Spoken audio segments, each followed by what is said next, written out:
Ressurreição de Lázaro. Evangelho de São João, capítulo 11. Lázaro caiu doente em Betânia, onde estavam Maria e sua irmã Marta. Marta era quem ungira o Senhor com o óleo perfumado e lhe enxugara os pés com os seus cabelos. E Lázaro, que estava enfermo, era seu irmão. Suas irmãs mandaram, pois, dizer a Jesus: Senhor, aquele que tu amas está enfermo. A estas palavras disse-lhe Jesus: Esta enfermidade não causará morte, mas tem por finalidade a glória de Deus. Por ela será glorificado o Filho de Deus.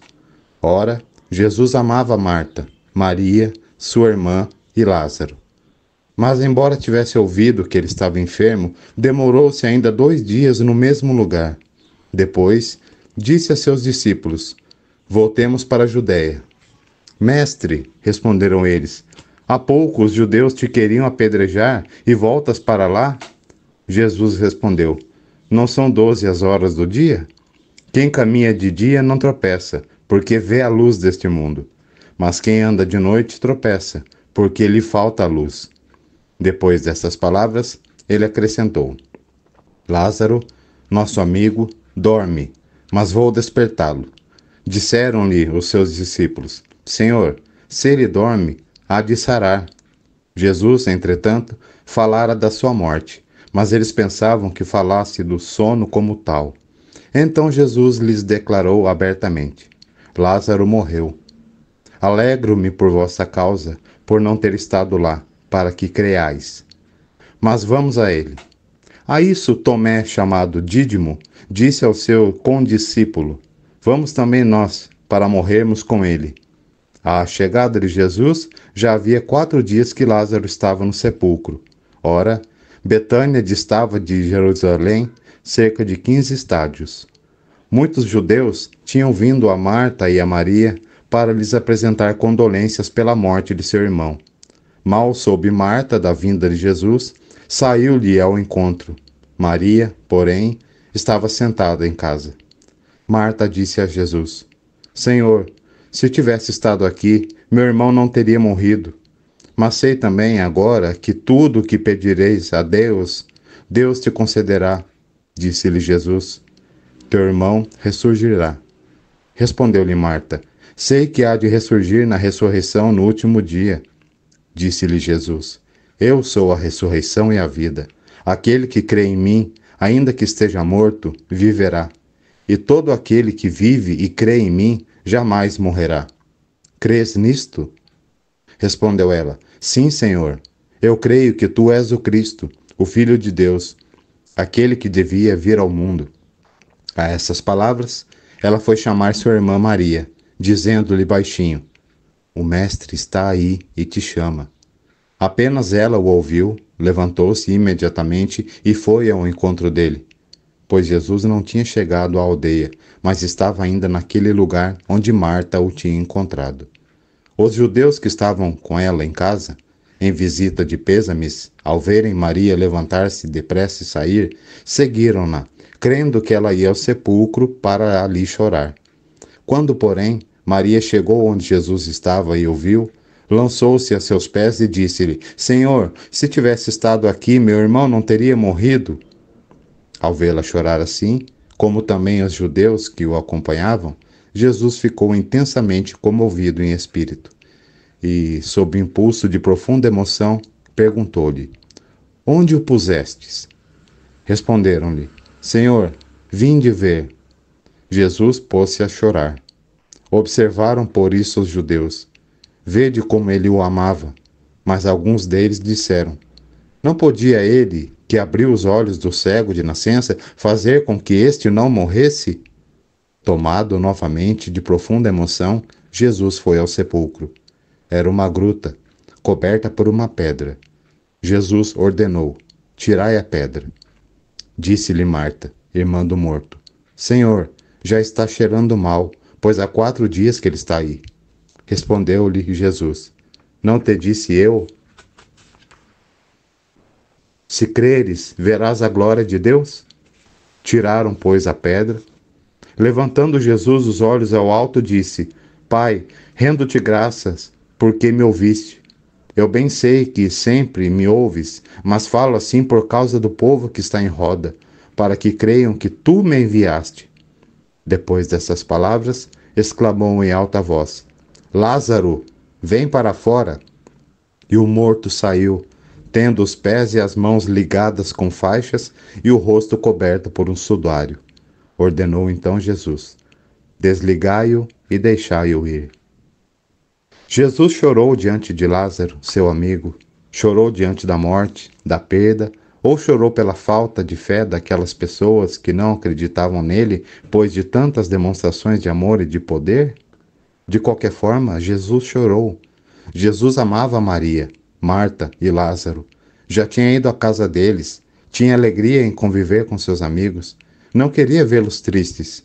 A morte causa tristeza, mas não precisa causar desespero.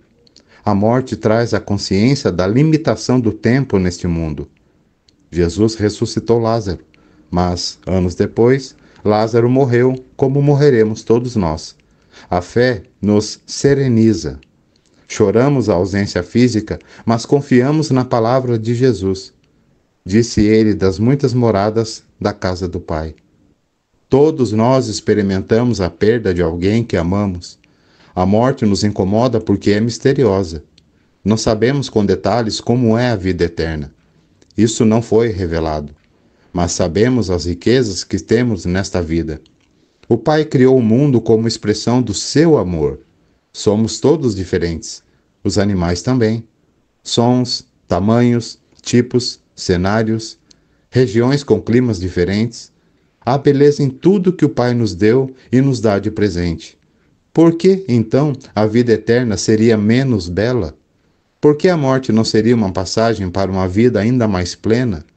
É a fé que nos tranquiliza e é o amor que nos impulsiona a viver todos os dias como se fosse o último. Viver intensamente e intensamente se preparar para a outra vida. Recebi de um dos meus ouvintes esta linda história. Não sei quem é o autor, de qualquer forma, partilho com vocês. Uma vez uma garotinha, com os olhos cheios de água e o coração inundado pela tristeza, trazia o peito oprimido pelo sentimento de dor causado pela morte do seu cão de estimação. Com pesar, observava atenta o jardineiro enterrar o corpo do amigo de tantas brincadeiras. A cada pá de terra jogada sobre o animal, sentia como se sua felicidade estivesse sendo soterrada também. O avô, que observava a neta, aproximou-se, envolveu-a num abraço e falou-lhe com serenidade. Triste a cena, não é verdade? A netinha ficou ainda mais triste e as lágrimas rolaram em abundância. No entanto, o avô, que sinceramente desejava confortá-la, chamou-lhe a atenção para outra realidade. Tomou-a pela mão e conduziu-a até uma janela opostamente localizada na ampla sala. Abriu as cortinas e permitiu que ela visse o imenso jardim florido à sua frente. E lhe perguntou carinhosamente: Está vendo aquele pé de rosas amarelas, bem ali na frente? Lembra que você me ajudou a plantá-lo? Foi num dia de sol, como o de hoje, que nós dois o plantamos. Era apenas um pequeno galho cheio de espinhos e hoje, veja como está lindo, carregado de flores perfumadas e botões como promessa de novas rosas. A menina enxugou as lágrimas que ainda teimavam em permanecer em suas faces e abriu um largo sorriso, mostrando as abelhas que pousavam sobre as flores e as borboletas que faziam festa entre uma e outra das tantas rosas de variados matizes que enfeitavam o jardim.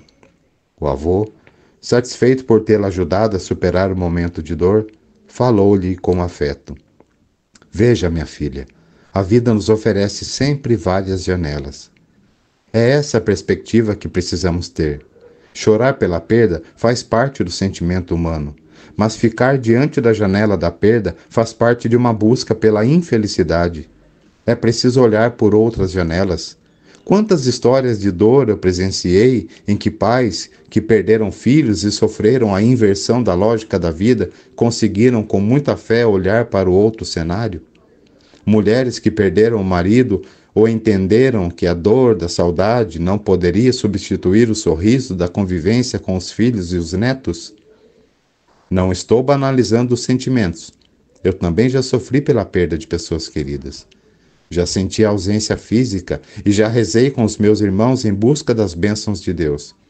Em família, uma família de milhões, rezamos juntos. Saudade, sim. Tristeza, não. O sentido da tristeza aqui não é a lágrima caída, não é a ausência do abraço do irmão que se foi. A tristeza aqui tem um sentido de acomodação na dor. A dor deve nos aproximar do que somos e nos levar ao encontro de algo maior. E como os amigos são essenciais nesse momento.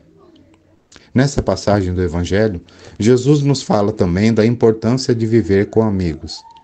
Lázaro era amigo de Jesus, um amigo imperfeito, mas nem por isso menos amigo. Temos amigos imperfeitos, mas é o que temos. E somos também imperfeitos diante dos nossos amigos. É o que somos. Tudo o que há nessa vida é perfeito como criação e imperfeito como resultado da ação humana. O Monsenhor Jonas Habib, por quem tenho profunda admiração, fundador da comunidade Canção Nova, em uma de suas célebres homilias, conclamava as pessoas a pedirem perdão umas às outras pelas imperfeições. Dizia ele que todos nós estamos em construção e, portanto, devemos pedir desculpas pelos incômodos. Estamos em construção, não estamos prontos. A amizade é um alívio diante das nossas perdas, das nossas mortes. Há a morte terrena, mas há tantas outras que enfrentamos cotidianamente. As decepções, as traições, os abandonos, a solidão. Jesus chorou como prova da sensibilidade diante da dor. Jesus é sensível à dor. Ele não está ausente quando a dor fala mais alto. Ao contrário, ele está sempre presente, como conta a história e a canção das pegadas na areia. Nos momentos mais difíceis, só há 2 pegadas, porque Jesus nos carrega no colo. Oração.